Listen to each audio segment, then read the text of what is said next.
Well guys, I did have a plan going into this retrospective. I wanted to start from the very beginning, then enter the modern style of Resident Evil, and just before I cover the latest entry, Part 7, I would jump back into a bit of a palate cleanser. Just a little reminder of where the series started so that we went into RE7 with proper context. Well, I can safely say that one playthrough of Resident Evil 4 was more than enough to get me wanting a return to the glory days, but more importantly, after my last two videos, you guys made it abundantly clear that I would not be able to just float this one past you. Like, really clear. I mean, seriously clear. So it's with a hearty need for some survival horror and a desperate desire not to be tarred and feathered by my subscribers that I moved the schedule forward a bit by jumping back to the beginning. The very beginning. What's up guys, I'm Jared from Avalanche Reviews. Welcome to Part 0 of the Resident Evil Retrospective.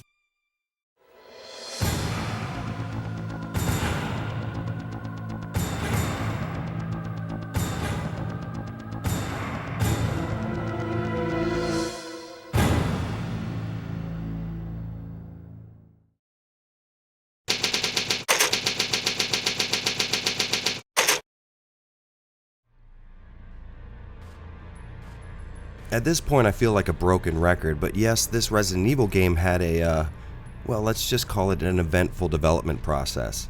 While the first RE game was in development, plans for a prequel were already in the works, and a little bit of the general story was already being worked on. With Nintendo's ill-fated 64DD generating a lot of hype, the original idea was to have RE0 grace one of those glorious magnetic discs. But after a rough sales run, Capcom decided a cartridge release would be a more sensible business move. Man, you guys remember when Capcom made sensible business moves? Yeah, me neither. Deciding to use the strengths of the platform, the devs implemented a slew of gameplay features that strayed pretty far from the path. Wanting to both take advantage of the cartridge format's lack of need to load data incrementally and design a game reminiscent of Capcom's first foray into survival horror, Sweet Home, RE0 would include a feature that would allow players to switch between two playable characters instantaneously. The story was to take place before the first Resident Evil and would include a much more difficult style of gameplay.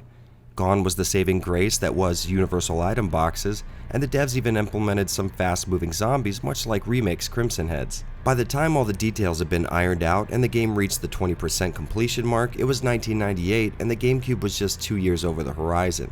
Much like every other game in the retrospective so far, Resident Evil Zero's Nintendo 64 build was scrapped, and I have to say this was the most understandable scrapping so far. The combination of Nintendo's upcoming next-gen platform and the growing fear that this game would never fit on a single 64MB cartridge made for a damn good argument against proceeding. Leading us to the game that we would finally get our hands on, Resident Evil Zero.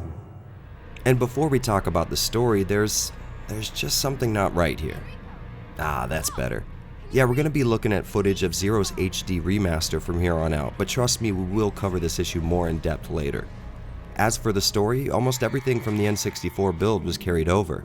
The game is still a prequel to RE1, and as such tells the tale of Bravo Team's fateful encounter with a T-virus in the Arklay Mountains, specifically answering how Rebecca and her teammates ultimately made it into the Spencer Mansion.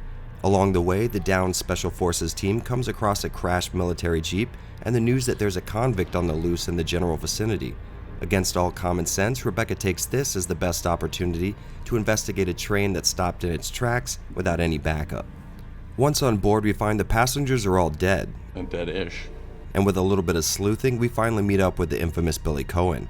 After deciding that survival was more important than bringing down her first perp, Rebecca decides teaming up is a good option, and the two proceed to unravel a plot involving revenge, Albert Wesker, William Birkin, and the beginnings of the T-virus. As far as stories go, this is a pretty good shot at filling in some of the gaps left by RE1's intro and fleshing out characters from both 1 and 2. There's a throwaway side story involving Billy, his military record, and subsequent arrest, but it's pretty easy to ignore this and focus on the main plot, as ridiculous as it might be. It took the T-virus inside of my queen years to procreate my new life. While this wasn't exactly substantial in the overall world of RE, it's still a fun romp and some familiar territory. It was kinda nice having William Birkin fleshed out a bit, even though it makes his fate in Part 2 a little less easy to sympathize with. I mean, he probably should have seen this coming, right? As usual, the voice acting can be real spotty. Sometimes it sounds relatively natural, and sometimes it justifies the series stereotype. I see. You're with stars. I'm not sure if this is due to a lack of voice acting talent or poorly written scripts, but either way, it's no deal breaker. If anything, it's just par for the Resident Evil course, and since we're on the subject of conventional RE traits, let's jump into how Zero does its best to defy most of them.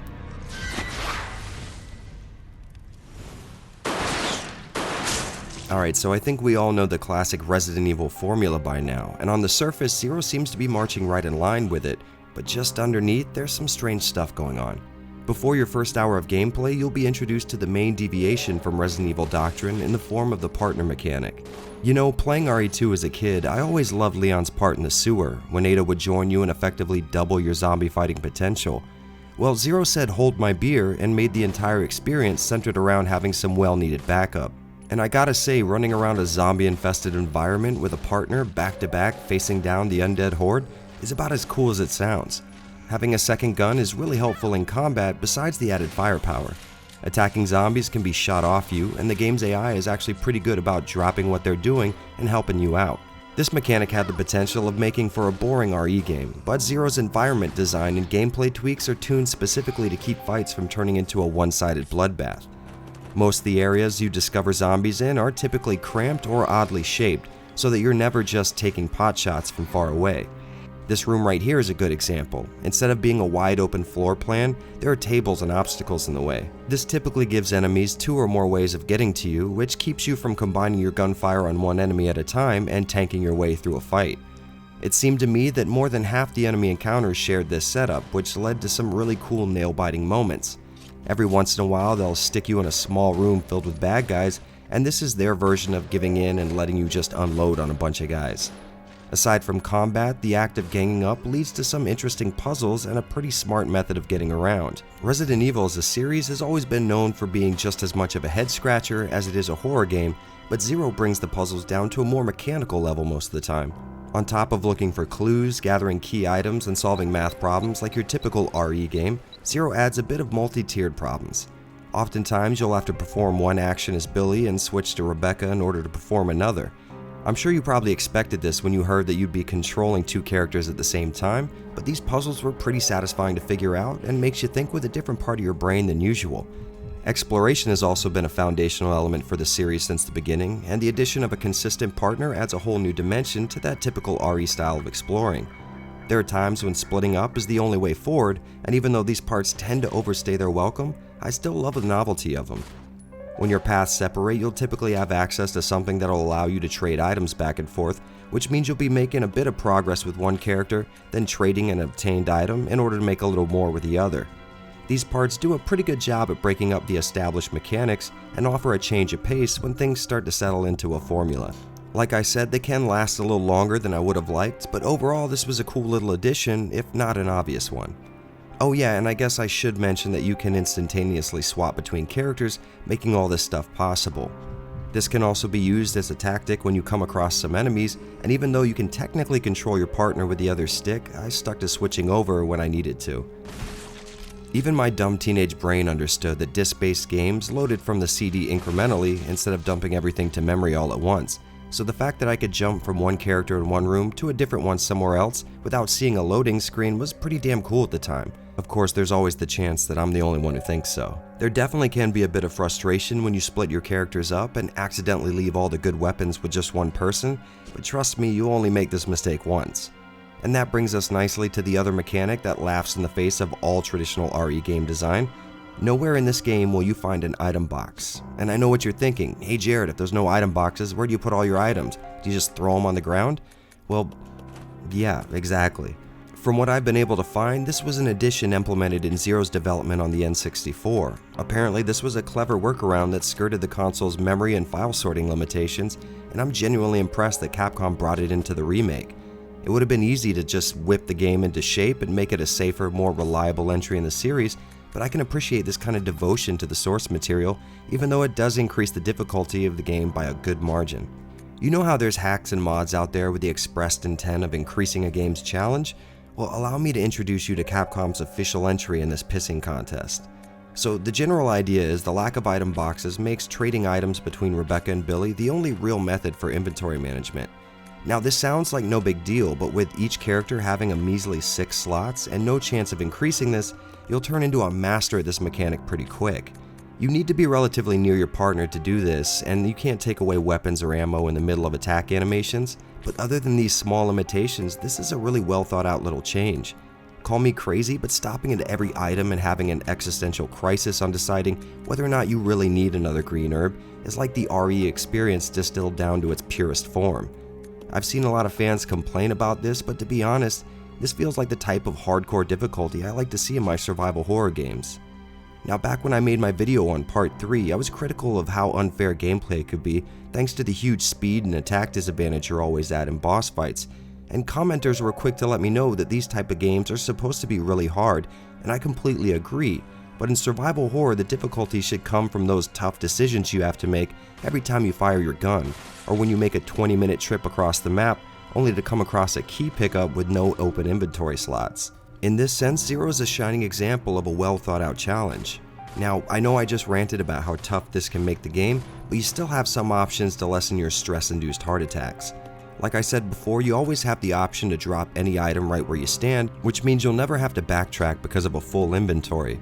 And the devs were nice enough to track item locations on the map so you don't have to keep a pen and paper handy during each playthrough. And another blessing from the gods is the ability to use health items without actually physically putting them in your inventory, which is probably this game's most welcome addition to the series overall. And with all that praise, you just knew there was going to be some downsides coming, so please allow me to undo all the work I just did building the game up.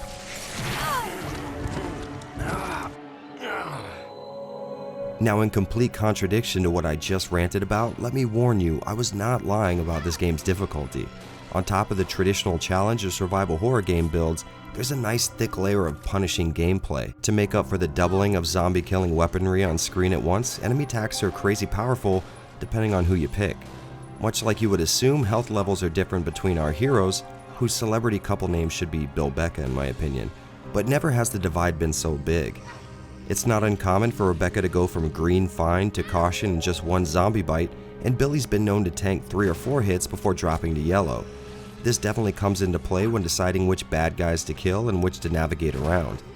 I will say that the more closed-in nature of the maps makes zombie dodging less of a strategy, but enough handgun ammo is given out that this isn't really a problem. The real nail-biting moments come into play in areas with insects, T-virus infected monkeys, hunters, and the dreaded leech zombies. Dodging one of these bastards may be a breeze for pros, but you also have to consider your partner. Having them follow you through a hallway and hearing that terrifying music accompanying this wiggly bastard is enough to unnerve even the toughest RE veterans. My advice is to leave one character behind and make the trek separately. It can be time consuming, but it's preferable to exiting the room only to find that your partner was grabbed while you were trying to desperately escape. On top of the hard-hitting nature of the enemies, there's an absolutely ridiculous amount of hit stun that comes from being attacked. Making this even worse, it seems like some attacks are able to repeat before your character can even recover from the first one. The hunters and these eliminators are the worst defenders. I mean, look at this, I have R1 held down the entire time, so you'd figure this bastard wouldn't be able to hit me a second time before I'm even able to recover from the stun of his previous hit. But here it is happening several times in a row. And with that in mind, we also have some issues on the opposite end of the spectrum. The shotgun in Zero, unlike the rest of the classic series, actually stands a chance of not blowing off a zombie's head when aimed upwards in a close fight. This dice roll sometimes gets you in the most inconvenient times, and oddly enough, zombies are actually able to recover from the hit and attack you before you're even able to get off another shot. The good news here is this is an every once in a while type of deal, but it will put a damper on a good run. And at the very end of the list, there's the fact that green herbs are just spread out much further from each other than in other RE games. This meant I would often just quit and retry for my last save anytime I took too much damage or maybe a cheap hit. So my modest 6-hour clear time was actually closer to 7.5 when you factor in all the restarts. And yeah, I know, a lousy B grade, but hey, I haven't played this game in years, so give me a break. Alright, so I know I backloaded all those complaints, and I can admit some of them are definite nitpicks, but don't let that fool you, RE0 is one kick-ass time. I'm not sure if it's because of these issues or in spite of them, but trust me when I say my ranting was more of a polite warning. I do think that newcomers should definitely work their way through the classic style RE games before jumping in here though. Trust me, this isn't the game to cut your teeth on. You veterans, much like myself, will likely see this as the challenge you've always wanted, and trust me, it really is. Well, now with all that out of the way, why don't we change speeds to a much more positive note? This game's drop-dead gorgeous presentation.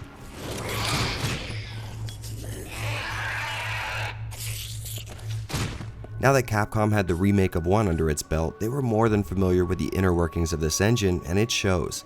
Seriously, this game looks absolutely beautiful. Now you'll have to bear with me as I don't have a kidney to trade for some GameCube component cables, and the Wii isn't exactly known for its sharp, clean 480i output, but even today, I'm just floored by how great this looks. At the time, I figured the Cube was far more powerful than both its competitors based solely on this and the remake. And I think that's justifiable because you just didn't see this level of detail anywhere else. And yes, I know it's sort of cheating by essentially having a CG cutscene as a background, but come on, this was a real achievement. Even though it doesn't natively support the 480p output that the console was totally capable of, Zero still brings a lot to the table in the form of serious attention to small details. Obviously, these backgrounds look amazing, but even more importantly, their design is pristine. Since the beginning area is a train that has only recently been filled with dead bodies, the environment looks a little more recently lived in. There's also this cool little depth of field trick that I can't remember being in Remake. See how Rebecca starts to lose detail as she gets further away from the camera? At the time, this gave a real believable look to the game, but sadly, I don't think the effect transitioned well into the realm of HD upscaling. Compared to the remake of 1, there's a lot more animation in the pre-rendered backgrounds, and there seems to be more of an emphasis on environmental lighting too. Sure, Remake had some killer lightning strikes, but Zero takes it to a whole new level. Real-time directional lighting on a console game wasn't exactly a new phenomenon back then, but only having to render a couple of 3D objects on screen meant more resources could be put towards more points of light and some really good-looking shadows. Speaking of animations, I can't really say why, but I've always liked the way this guy's arm just sways with the movements of the train. Your character models look damn nice, and if I'm not mistaken, facial animations seem to now have a bit more points of articulation than those found in Remake, but that might just be me. Now, if you know me, you know I love a zombie model that doesn't skimp on the gory details, and Zero deserves praise on this front too. Like I've said in each video before this one, my favorite improvement as the series goes on is the variety in zombie models. We all remember exploring Resident Evil 2 and coming across rooms filled to the brim with doppelgangers. Well, Zero still has that problem, but at least a bigger number of unique zombies is here too. The enemy variety isn't exactly great though. Other than zombies, there's not a ton of new creatures, at least none that are worth talking about. These insects are kinda creepy, and the Eliminators are some of the most annoying creatures in the game due to their fast attack speed and your long hit stun, but on the other end of the spectrum, there's an enemy that you may not even get to see. These lurkers appear in the last leg of the game, and from what I can tell, their appearance is randomized between a couple of areas. I actually never knew these existed until this playthrough. Not really sure why, but that interested the hell out of me. On the topic of interesting BOWs, let's talk about this thing. These leeches come together to form an image of their creator, and are hands down the most interesting enemies in the game. These guys are terrifying to look at thanks to some super creepy movements, and can be a real pain in the ass to put down. The music that plays when they're near is enough to give you a heart attack, and their long-reaching attacks deal a good amount of damage. I typically choose not to kill these things, but if you're looking for a fight, killing them without fire-based weapons will have them explode and leaving leeches all over the area. If you want a little pro tip, if you're able to enter and leave a room before they can finish their second transformation, they won't continue to change while you're gone, so you can lock them in a loop of this animation as long as you can keep getting in and out of the area before they can finish. Trust me, if you're an ammo conservationist, you'll want to take this advice. But hey, you didn't come here for tips and tricks, right? So let's dive into the limited but interesting world of RE0's ports. Well, port is more like, well, alright, it's complicated. Like I said at the start, Zero started out as an N64 game, which, if we're being particular, makes the GameCube version the first real port. But we're not going to venture that deep into semantics today. We are, however, venturing deep into the little bit of official footage that can be found of its original incarnation. As you can see here, the game seemed to closely resemble RE2, with the exception of the zombies having a grayish tint. This zombie here seems to be a straight up rip from Part 2, but I might be wrong about that. What I thought was interesting is how closely the GameCube version follows the general layout of the train. They really had no reason to do this. I mean, hardly anyone had ever seen the original in action. Part of me wants to believe that this was an attempt at accurately recreating the work on the N64, but it's just as likely this came down to layouts and items already existing. Other than the leech zombie being replaced with these guys, there's not much else to say here. The real interesting stuff is comparing the GameCube original with the recent HD re-release. And yes, I know there was a Wii version, but since it's identical to the original, with the exception of some waggle controls, let's assume they're interchangeable. First and foremost, this game looks absolutely stunning. The upscaling here is in a league of its own, even beating out the HD version of Remake. I'm not sure if Capcom had access to higher res background assets this time around, or if they just put a little extra elbow grease in, but Zero does not share Remake's problem of varying background qualities. Since you've been watching footage of this HD re-release most of the video, you've no doubt noticed that I've broken away from my usual 4x3 bias. Yes, Zero HD offers a widescreen mode, and a bit of curiosity plus some urging from my backers on Patreon had me trying it out for this playthrough, and I gotta say this mode looks great. I was worried that the stretching on the horizontal axis would noticeably blur the image, but I'm surprised to say this was not the case. To keep the aspect ratio correct, the vertical resolution is scaled too, and to account for this, the scene will do a slow pan to allow you to see more of the screen. This was another worry of mine, but it ended up mimicking the panning I like so much in Code Veronica. There was one time when it came close to getting in the way though. Here in this room, I couldn't find the item I needed because I didn't get close enough to the end of the screen to trigger a pan. But other than this one tiny almost problem, I can say the widescreen mode is actually a pretty cool addition. One really cool thing to note about this HD re-release comes from its PC version. Apparently the background images are stored as MP4 video files, and their vertical resolution actually exceeds 1080p. These files are scaled down from their original 1588 pixels, which gives the background a sharp, almost super sampled look. And since we're on the subject, Zero's PC port actually runs at double the speed of all the console iterations with a full 60 frames per second. With a game like this, I'll say that 60 FPS isn't exactly that big of a deal, but if that's your bag, stick with a Steam release. Now, you know I like to do side-by-side comparisons lately, but with the HD version being such a higher resolution than the original, that seems a bit unfair. So let's do it anyways. One thing that's very clear from the start is some changes to character models. Edward here seems to look slightly different, and they toyed with Rebecca's face too. Capcom also cleared up the green hazy tint that most scenes had in the original and tweaked the lighting to look more appealing, which was a really nice touch. The CG cutscenes in the original were notoriously dark, and it seems like brightening them caused a small bit of artifacting in the HD ones, but this is barely noticeable. Actually, the entire game has a much wider contrast level now, and I think that's a really huge improvement. Now, I know some people are Resident Evil purists, but to be honest, none of these changes really bothered me. If you are the type who wants the purest, most accurate port though, just stick with upscaling with a device like the FrameMeister or the open source scan converter. At first, I didn't much care for the original's look at 1080p through the FrameMeister, but some killer settings from FirebrandX.com made a world of difference. With the right upscaler settings, this game's 480i output can make for some surprisingly solid 1080p, so I have to say whether it's the original or the HD version, you can't really go wrong here. And that's exactly how I feel about the game as a whole. For me, it's an absolute must-play. If you like survival horror and you like the Resident Evil formula, you'll probably get a kick out of this hardcore take on it.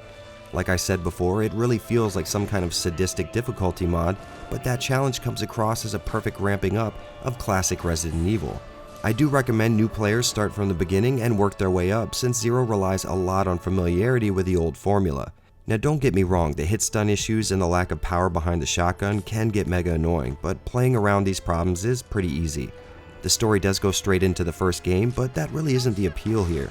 What really drives this experience is the unique way it morphs the RE formula into something that's both brand new and supremely familiar. Regardless of which version you get, you're guaranteed a damn fine survival horror experience. And with that, I now have to venture back into the modern series, so wish me luck and make sure to stay tuned, because next time we'll be sizing up the game that had the bad luck of being released after RE4, right here on the Resident Evil Retrospective.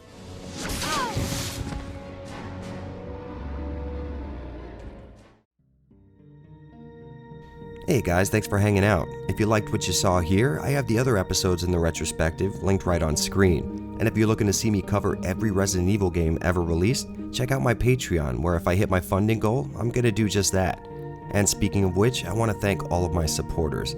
If it wasn't for the names scrolling on screen right now, none of this would be possible, so seriously, thank you guys.